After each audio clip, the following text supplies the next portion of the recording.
Sejam bem-vindos ao canal Mateus 17. Eu queria compartilhar com vocês a passagem de Lucas 1, versículo 5 em diante.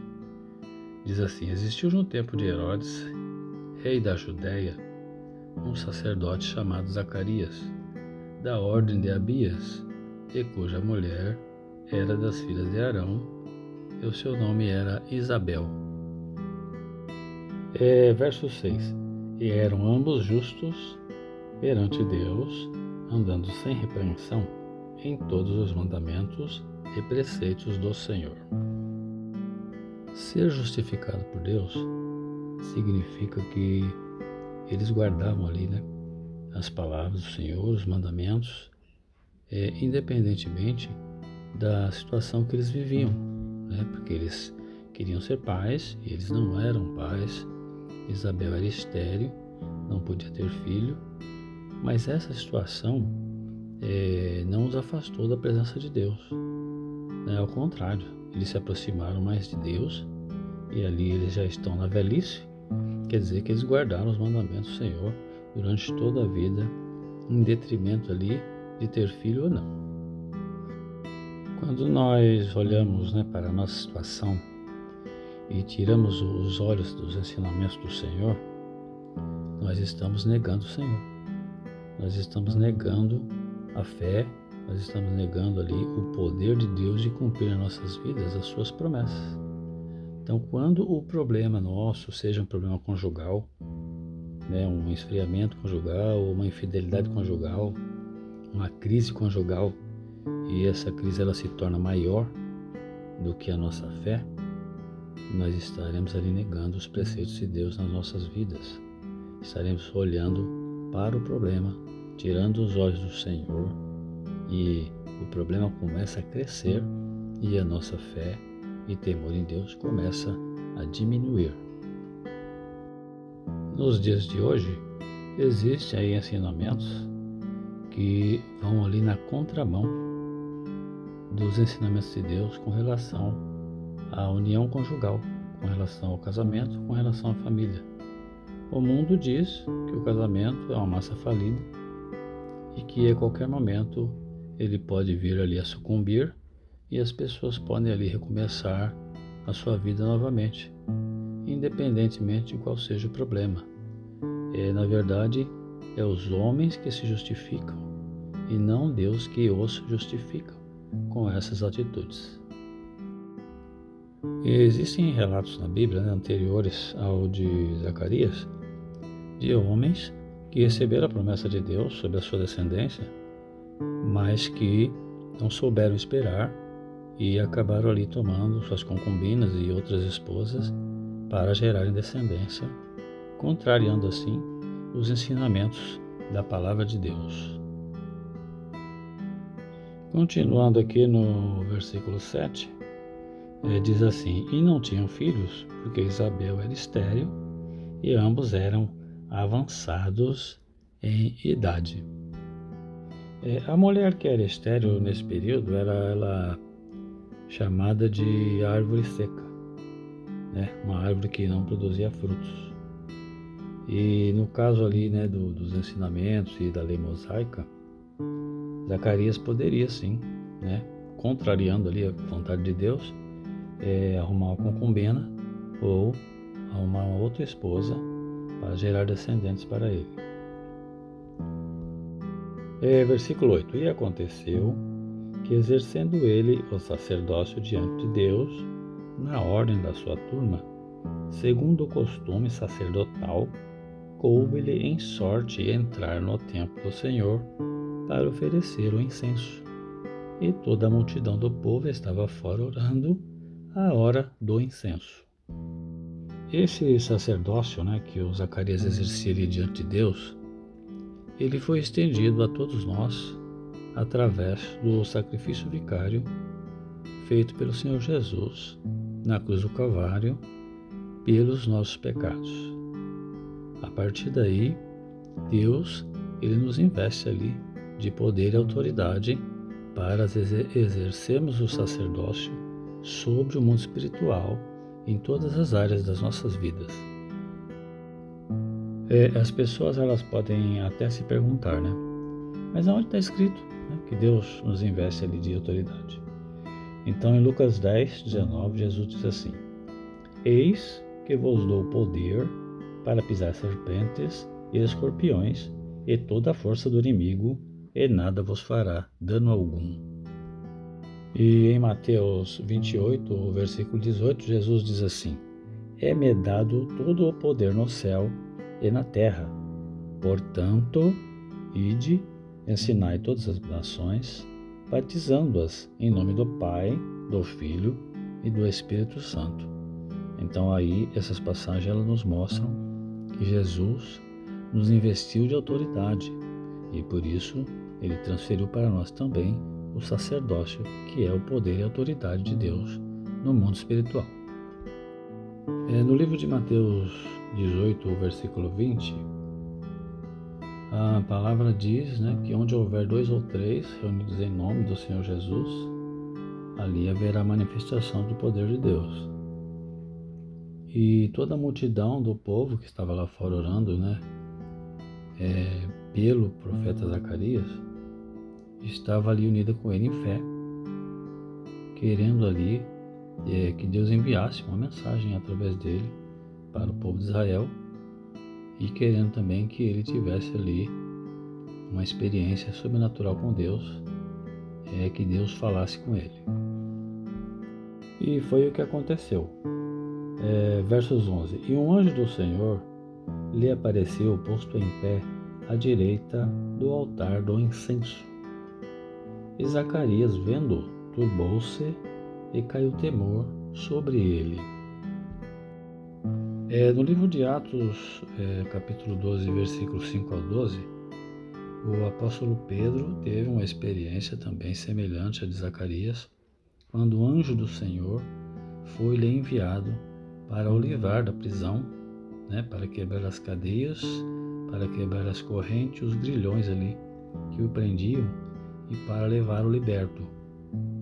E para nós tem um ensinamento espiritual aí, né, que nos dias de hoje o Senhor envia também seus anjos para quebrar ali os grilhões, as correntes, as cadeias do inferno que nos aprisionam, que são lançados sobre nós com o intuito de nos afastar e nos tirar da presença de Deus.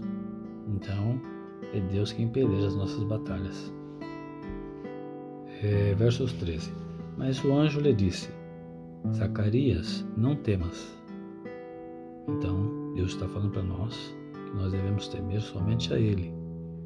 Por mais que o problema possa ser maior do que nós, maior que a nossa fé, Deus está falando para nós não temermos, que o nosso temor deve estar para Deus, na palavra do Senhor, confiando nas suas promessas. E ele continua: porque a tua oração foi ouvida. Isso quer dizer, né, que Deus ele nunca deixa de ouvir uma oração.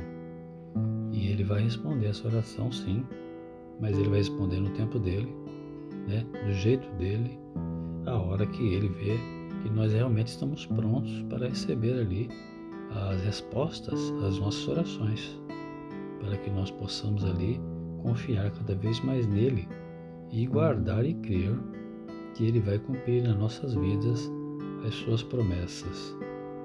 Aí ele diz: E Isabel, tua mulher, dará à luz um filho, e lhe porás o nome de João. João, né? O primo do Senhor Jesus. E terás prazer, alegria, e muitos se alegrarão no seu nascimento, porque será grande diante do Senhor. Então isso é o que Deus espera de nós, né? Que nós sejamos grandes diante dele.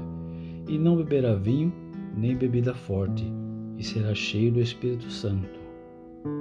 É isso que Deus quer de nós também, né? Que nós não acompanhemos aí o mundo, não sigamos aí as coisas do mundo e guardemos a sua palavra, para que ele possa se manifestar através de nós. Já desde o ventre de sua mãe. E converterá muitos dos filhos de Israel ao Senhor seu Deus. Então essa missão que Deus está dando aqui para João Batista, ele estendeu para todos nós, né?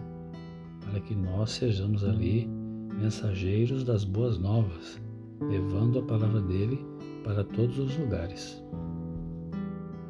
Versículo 17. E irá diante dele no espírito e virtude de Elias. Isso quer dizer, que João Batista iria diante do Senhor, em verdadeira santidade. E é o que Deus espera de nós também, que nós andemos em frente ao Senhor, diante do Senhor, com santidade. E para converter os corações dos pais aos filhos. Então, dos pais aos filhos significa, que Deus ele quer alcançar a família, toda a família. Ele veio, para salvar a família. E ele quer também que o seu evangelho alcance a família. Esse é o objetivo de Deus. Porque a família foi criada pelo próprio Deus. E aí ele diz assim, e os rebeldes à prudência dos justos. Rebelde aí a gente vai entender que são as pessoas, que não querem saber da palavra de Deus. E são também aquelas pessoas que acreditam em Deus, mas não guardam toda a sua palavra. Não creem realmente ou não creem totalmente na Bíblia. E não querem ali colocar suas vidas alicerçadas na palavra de Deus. Aí continua, com o fim de preparar ao Senhor um povo bem disposto. Esse povo bem disposto, para o Senhor, é exatamente o povo que vai ali ouvir as boas novas através do Senhor Jesus. No caso ali, o povo judeu, é o povo que estava indo após o judaísmo. Esse povo, eles seriam preparados, por João Batista para receber o Messias prometido por Deus. E aí esse povo estaria ali com disposição, de fazer a vontade de Deus. Quando nós estamos dispostos a fazer a vontade de Deus, nós não questionamos seus mandamentos. Verso 18. Então disse Zacarias ao anjo, como saberei isto? Pois eu já sou velho e minha mulher avançada em idade. Então fica aqui claro para nós aqui, a nossa natureza caída. Dúvida, incerteza, desconfiança, incredulidade, vieram junto, com a queda de Adão e Eva no Jardim do Éden, É uma herança de Adão e Eva. Então, é muito comum, nos dias de hoje também, as pessoas fazerem oração a Deus e pedirem para que Deus lhes dê um sinal como resposta àquela oração. Deus ele não vai fazer isso mais, ele não emite sinal nenhum. A gente tem que fazer oração, pedir a Deus e confiar que Ele é fiel e justo e tem poder para cumprir as promessas dele nas nossas vidas. Vamos ver o que o Senhor Jesus diz em Mateus 16:4. Então fica assim, 16:1. E chegando-se os fariseus e os saduceus para o tentarem, está falando de tentarem ao Senhor Jesus, pediram-lhe que lhes mostrasse algum sinal do céu. Aí no 2, mas Jesus respondendo disse, aí já vai para o versículo 4 aqui, uma geração má e adúltera pede um sinal, e nenhum sinal lhe será dado, senão o sinal do profeta Jonas. Então, o que o sacerdote Zacarias, estava pedindo ao anjo do Senhor ali, que era o próprio Senhor, era que ele enviasse um sinal como prova de que Deus iria cumprir ali na vida deles esta promessa ou as respostas à oração deles. E o que nós não devemos fazer com Deus, pedir uma prova, pedir um sinal. Não devemos tentar a Deus. E aí ele vai ter realmente este sinal e esta prova, mas vai ser como se fosse assim um puxão de orelha, Deus está falando. Você vai ter a prova que você quer ter, mas você não vai poder falar sobre ela. Verso 19. E respondendo o anjo, disse-lhe, eu sou Gabriel, que assisto diante de Deus. Ou seja, o anjo Gabriel ele estava ali representando o próprio Deus com poder e autoridade. E aí ele continua: e fui enviado a falar-te e dar-te estas alegres novas. Alegres novas era um motivo ali de regozijo, né? E deveria ser para Zacarias, né? De alegria, de felicidade, de louvor e adoração a Deus. Foi meio que uma ducha de água fria ali, né? Em cima do anjo do Senhor. Essa dúvida e essa incredulidade ali de Zacarias com relação a Deus cumprir ali as suas promessas na vida dele. Versículo 20. E o anjo continuou: eis que ficarás mudo e não poderás falar até ao dia em que estas coisas aconteçam, porquanto não creste nas minhas palavras, que a seu tempo se hão de cumprir. Bom, esta não é a primeira vez, né? Ou não é a primeira manifestação de incredulidade, né? Por parte de homens que são tementes a Deus. Jesus, em Marcos 16,14, ele lançou em rosto dos seus discípulos a incredulidade e dureza do coração deles por não haverem crido nos que tinham visto já ele ressuscitado. E o que dizer de Tomé, que além de querer ver o Senhor Jesus, queria também tocar nele? João 20, versículo 27, aí Jesus diz: põe aqui o teu dedo e vê as minhas mãos, e chega a tua mão e coloque-a no meu lado, e não sejas incrédulo, mas crente. Aí no 28 Tomé diz: Senhor meu e Deus meu. E aí Jesus responde: por que me viste, Tomé, crestes? Bem-aventurados os que não viram, mas creram. Todos esses relatos bíblicos, né, de milagres, de poder, de manifestação da graça e misericórdia de Deus, e também como alguns homens, né, reagem diante da fé quando são ali confrontados ou quando estão passando por provações, estão ali registrados justamente para que nós aprendamos ali, ou possamos aprender, né, com os erros dos outros. E a partir daí, né, nós sejamos ali fortalecidos pela palavra de Deus, né, confiando que Ele é o mesmo ontem, hoje e eternamente. E aí no versículo 21 diz assim: e o povo estava esperando a Zacarias e maravilhava-se de que tanto se demorasse no templo. Versículo 22. E saindo ele, não lhes podia falar. E entenderam que tinha visto alguma visão no templo. E falava por acenos e ficou mudo. Então a palavra de Deus se cumpriu ali. E sucedeu que, terminados os dias de seu ministério, voltou para sua casa. E depois daqueles dias, Isabel, sua mulher, concebeu, e por 5 meses se ocultou, dizendo: assim me fez o Senhor nos dias em que atentou em mim para destruir o meu opróbrio entre os homens. Eu gostaria de encerrar com Hebreus 11, versículo 1, que diz assim: a fé é o firme fundamento das coisas que se esperam e a prova das coisas que se não veem. Isso quer dizer que nós devemos chamar a existência pela nossa fé, né, todas as promessas que Deus tem para nós, para as nossas vidas. Amém? Fiquem na graça, na paz e na misericórdia do Senhor Jesus.